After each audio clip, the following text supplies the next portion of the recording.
Bonjour, je suis Jean-Luc Romero-Michel, président d'honneur de l'ADMD et je suis heureux de vous retrouver pour ce talk du lundi pour parler évidemment des questions de fin de vie.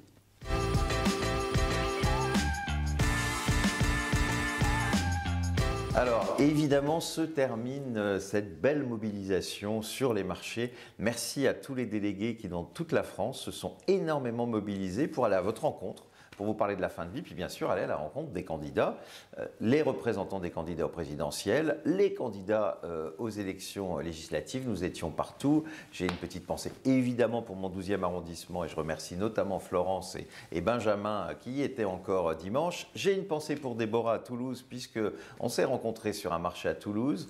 Voilà, et donc partout dans la France, vous étiez mobilisés. C'est important et je vous rappelle, évidemment, il y a une deuxième semaine de mobilisation. C'est du 14 au 22 mai. N'hésitez pas à vous rapprocher de vos délégués si vous souhaitez y participer. Alors la campagne présidentielle se poursuit et plutôt des bonnes nouvelles cette semaine du côté des candidats. D'abord Fabien Roussel qui dans un premier temps avait estimé que les lois Leonetti étaient suffisantes, qui s'est de nouveau exprimé et qui a une position qui évidemment est beaucoup plus favorable puisqu'il se dit plutôt favorable à l'euthanasie, même s'il veut travailler à un consensus large. On expliquera que c'est quand même difficile, les lois de société, il y a évidemment toujours quand même un certain nombre de résistances, même si 90% des Français sont pour. En tout cas, Fabien Roussel s'est montré en tout cas plus clair pour la présentation d'une loi prochaine. Autre candidature, évidemment, c'est celle du président de la République, Emmanuel Macron, qui s'engage à une nouvelle convention citoyenne pour une fin de vie libre. Donc, on va évidemment se réjouir qu'il parle de la question, mais en même temps dire que des conventions citoyennes, il y en a eu beaucoup. Aujourd'hui, c'est une loi qu'il faut et j'espère qu'il va vite en être convaincu. Et enfin, peut-être plus surprenant, mais une interview aussi cette semaine d'Éric Ciotti, soutien de Valérie Pécresse, et qui, évoquant justement cette convention citoyenne, expliquant que c'était au Parlement de jouer son rôle, ce qui est plutôt évident sur la question de la fin de vie, a dit que, à titre personnel, il était plutôt favorable à une évolution de la loi. Alors quand on voit que des personnes comme M. Ciotti, qui jusqu'à présent se sont montrées très hostiles, avancent, on peut peut-être se dire que oui, le sujet de la fin de vie et en tout cas le débat sociétal de cette présidentielle, il faudra surtout que ce soit la loi de l'après-présidentielle.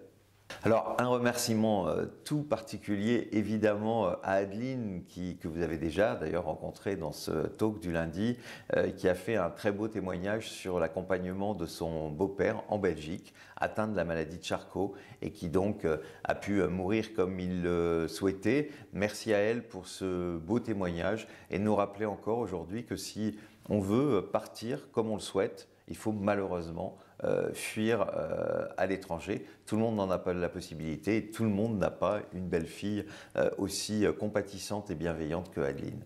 Et puis enfin, notre marraine, comme toujours, mobilisée à notre côté. Merci ma chère Lynn, merci chère Lynn Renaud d'avoir interpellé nos adhérents et puis évidemment chaque Français en leur demandant d'interroger leur candidat à la présidentielle et de dire à quel point cette question est essentielle. Lynn est toujours à nos côtés et on sait à quel point c'est important, d'autant qu'en plus on va beaucoup la voir dans les jours qui viennent. Comme vous savez, c'est bientôt le SIDAction. Merci à elle de faire de son combat, son deuxième combat, et c'est très cher pour nous. Et je vous le rappelle, mobilisez-vous, vous connaissez notre site, lesfrançaissonprêts.fr.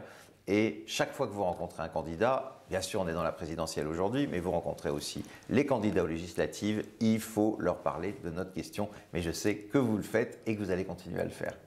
Eh bien, merci à toutes et à tous d'avoir suivi ce talk du lundi. Vous connaissez bien sûr le hashtag, le talk du lundi.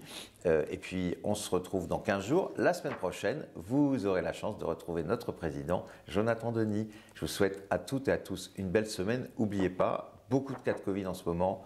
Protégez-vous. Au revoir.